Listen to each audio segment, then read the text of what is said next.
Assalamualaikum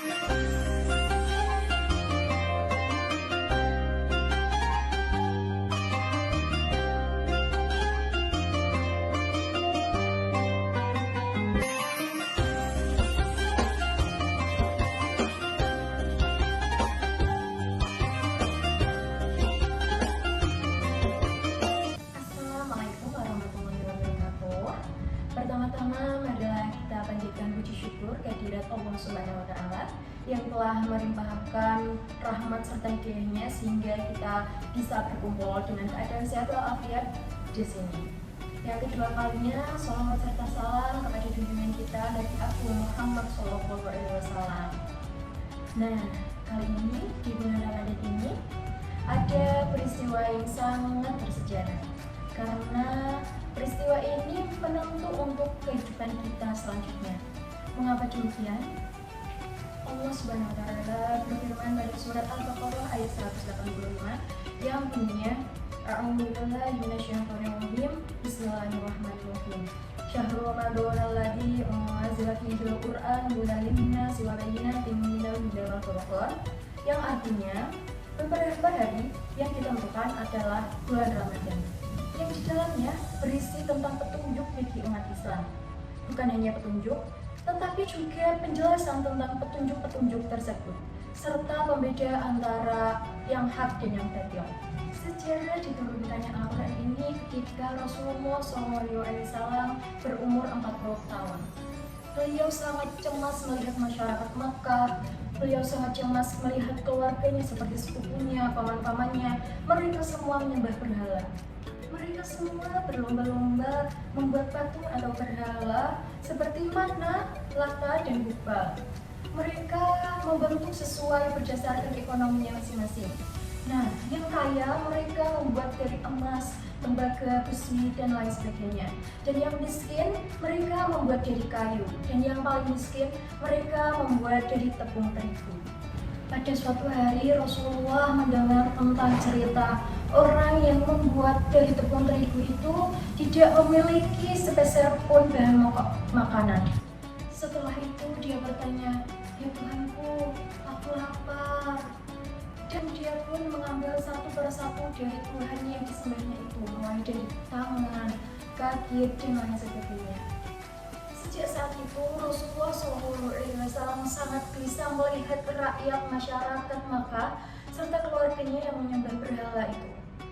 Maka dari itu Rasulullah pergi hijrah ke Gua Hira untuk meminta perlindungan, pertolongan serta pengampunan untuk masyarakat Makkah dan keluarganya itu.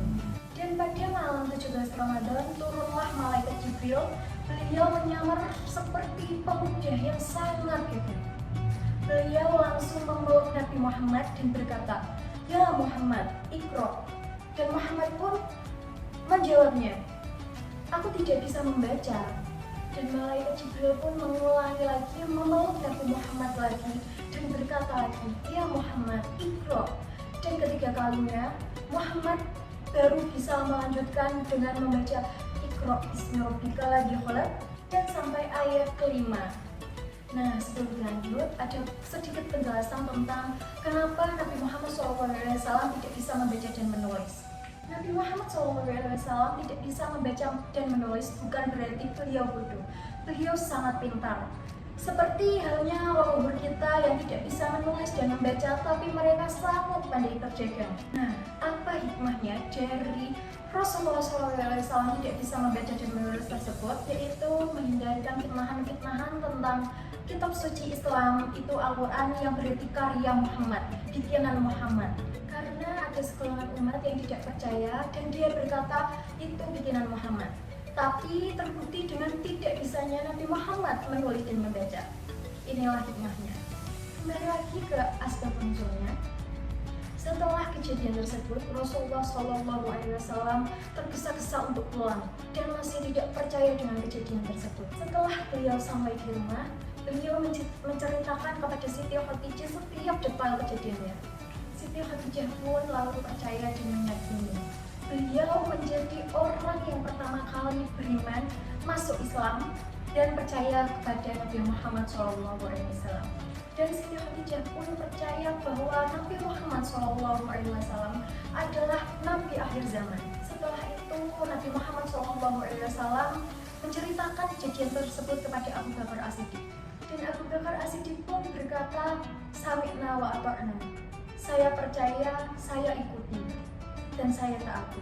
Itulah mengapa Abu Bakar As-Siddiq diberi gelar As-Siddiq, karena orang yang pertama kali mempercayai kejadian yang diceritakan Nabi Muhammad SAW yang sangat tidak terduga itu. Setelah itu muncullah beberapa golongan anak muda yang langsung percaya kepada Al-Quran dan kerasulan Rasulullah, lalu diikuti oleh Ali bin Abi Thalib dan sahabat-sahabat yang lain. Sementara itu ada masyarakat jahiliyah yang sangat tidak percaya tentang kerasulan Rasulullah SAW itu, seperti Abu Lahab, Abu Jahal, dan Abu Sufyan.